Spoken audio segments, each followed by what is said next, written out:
મઘા નક્ષત્રમાં વરસાદ થયો નથી. મઘા નક્ષત્રમાં જો વરસાદ થયો તો તેનું કૃષિ પાકો માટે તેનું પાણી સારું ગણાય, પરંતુ આ વરસાદ થવામાં નથી. પરંતુ હમણાં આજે બરેવની આસપાસ હવામાનમાં પલટો આવવાની શક્યતા રહેશે.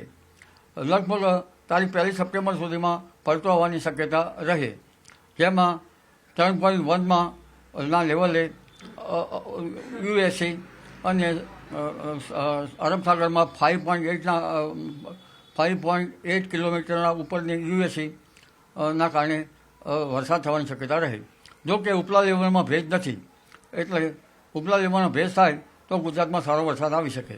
આમ છતાં દક્ષિણ ભારતના ભાગોમાં વરસાદ આવવાની શક્યતા રહેશે.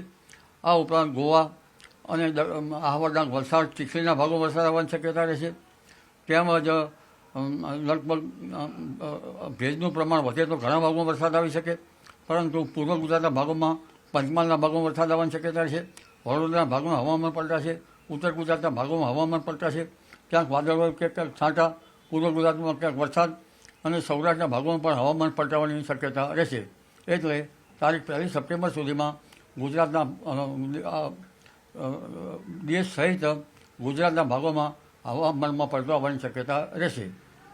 પરંતુ ઉલ્લેખનીય છે કે હમણાં પૂર્વ ભારતના ભાગોમાં સિસ્ટમો સક્રિય છે, એટલે જ્યાં સુધી આસામમાં ભાગોમાં વરસાદ આવતો હોય ત્યારે સિંધ ત્યાંથી ઉલટી પરિસ્થિતિ ભોગવે છે, એટલે સિંધ પ્રાંતમાં ત્યાંથી ઓછો વરસાદ આવતો હોય છે. એટલે સિંધ પ્રાંતમાં જ્યારે એટલે દેશના પશ્ચિમ ભાગમાં વરસાદ હોય ત્યારે પૂર્વ ભાગમાં વરસાદ થતો નથી, અથવા તો ઓછો હોય છે. એટલે એક ભાગમાં ઓછો, એક ભાગમાં વધુ, એવું પરંપરાગત વર્ષા વિજ્ઞાન પ્રમાણે જાણવા મળેલ છે.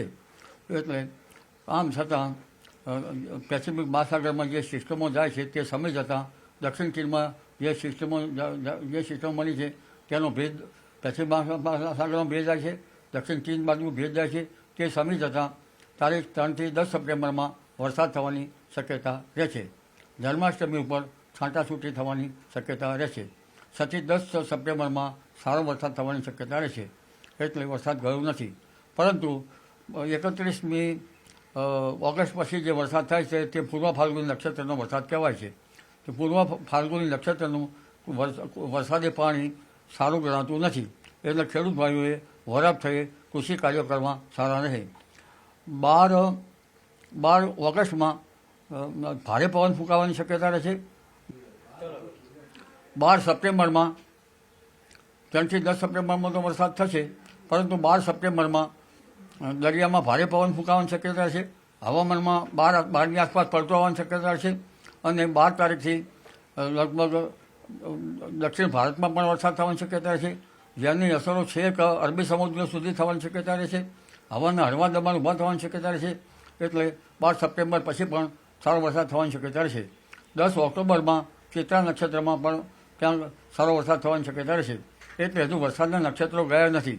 હજુ લગભગ પૂર્વ ફાલ્ગુની નક્ષત્ર, ઉત્તર ફાલ્ગુની નક્ષત્ર, હસ્ત અને ચિત્રા નક્ષત્ર છે, ત્યાં સુધી વરસાદની આશા રાખી શકાય. લગભગ 7 સપ્ટેમ્બર બાદ આપણે જોવા જઈએ તો ઉત્તર ગુજરાતના ભાગોમાં હળવાથી માંડીને 2 ઇંચ કે તેથી વધુ વરસાદ થવાની શક્યતા રહેશે. મધ્ય ગુજરાતના ભાગોમાં હળવાથી માંડીને મધ્યમથી માંડીને 3 ઇંચ આસપાસ વરસાદ થવાની શક્યતા રહેશે. દક્ષિણ ગુજરાતના ભાગોમાં લગભગ હળવા મધ્યમથી માંડીને 3 ઇંચ કે તેથી વધુ વરસાદ થવાની શક્યતા રહેશે. દક્ષિણ સૌરાષ્ટ્રના ભાગોમાં પણ સારો વરસાદ થવાની શક્યતા રહેશે.